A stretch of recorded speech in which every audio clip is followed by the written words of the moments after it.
नमस्कार, gold spot में आपका स्वागत है। मैं हूं मनीषा गुप्ता। आज बात करेंगे सोने चांदी की, जहां पर दोनों ही के भाव एक महीने के लोज पर कारोबार कर रहे हैं। अगर इस हफ्ते की बात की जाए तो हमने लोअर लोज यहां पर बनते हुए देखे हैं, फिर चाहे वो डॉलर की स्ट्रेंथ है, यूएस का इन्फ्लेशन डेटा जिसका बाजार को इंतजार है, या फिर यूएस फेड ऑफिशियल्स की स्टेटमेंट्स, सभी का इम्पैक्ट हमने यहाँ पर आता हुआ देखा है। साथ ही बात करेंगे कच्चे तेल की, जहां पर इसके तेवर चढ़े हुए हैं। $86 प्रति बैरल पे अब भी कारोबार है। बाजार आज आने वाले यूएस के इन्वेंट्री डेटा का इंतजार तो कर ही रहा है, साथ ही साथ आगे जाकर यूएस और ओपेक एंड एलाइज की प्रोडक्शन कैसी रह सकती है, ईआईए की जो रिपोर्ट है उस पर भी रिएक्शंस हैं।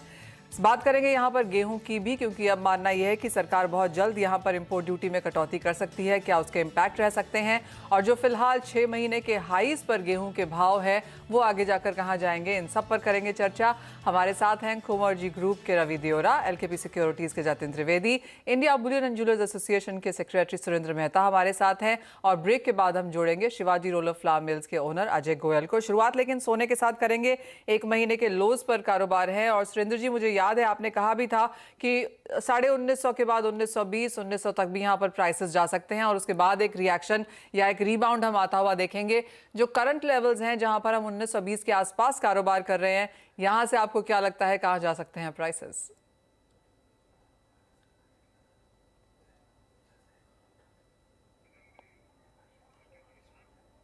सुरेंद्र मेहता जी से फिर से यहां पर करेक्शन करेंगे। जतिन, तब तक आपको क्या लगता है कहां जा रहे हैं प्राइसेस?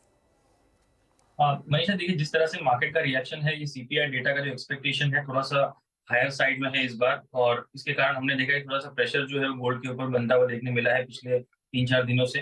लास्ट फ्राइडे का अच्छा खासा स्पॉट आया था, लेकिन उसके बाद से प्रॉफिट बुकिंग चल रही है, क्योंकि डॉलर इंडेक्स का जो तेजी है वो गोल्ड के ऊपर थोड़ा सा हावी होते हुए देखने मिल रहा है, कॉमेक्स गोल्ड के अंदर। लेकिन घरेलू बाजार में कहीं ना कहीं रुपी के फॉल की वजह से हमें एक सपोर्टिव मेजर्स भी देखने मिल रहे हैं। 59,000 के स्तर जो है वो स्ट्रांगली होल्ड भी कर रहे हैं।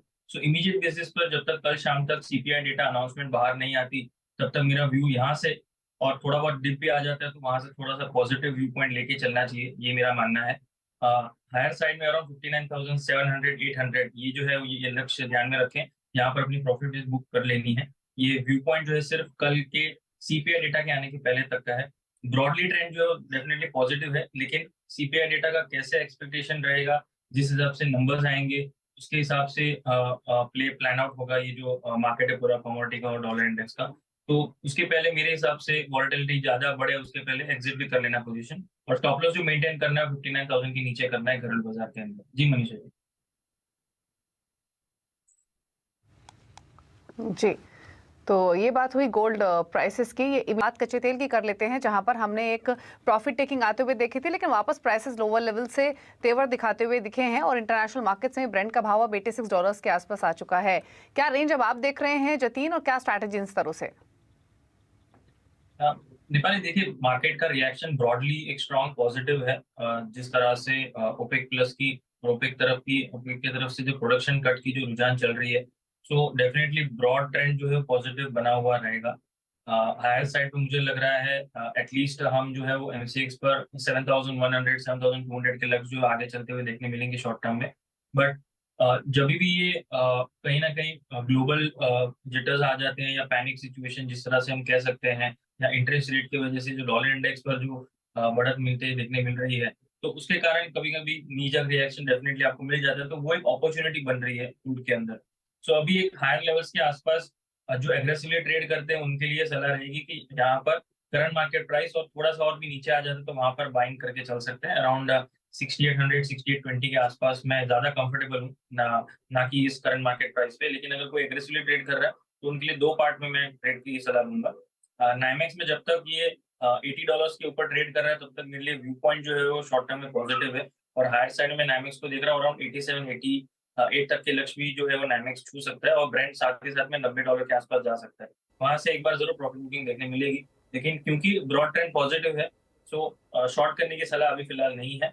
बाय ऑन डिप्स की रणनीति अपनाएं। एमसीएक्स पर 2 दिन के हिसाब से व्यू पॉइंट में दूंगा कि जब तक 6700 के ऊपर है तब तक व्यू ओके, पॉइंट लेकर चलें। ऑलराइट। तो शॉर्ट करने की राय नहीं है यहाँ पर, और तेजी यहाँ पर कुछ और देखने को मिल सकती है। मेटल्स में कैसे देखते हैं आप जतिन, क्योंकि यहाँ पर आज खरीदारी के मौके मिले हैं, ऑलमोस्ट क्वार्टर टू 0.5% के गेन्स अक्रॉस सेक्टर।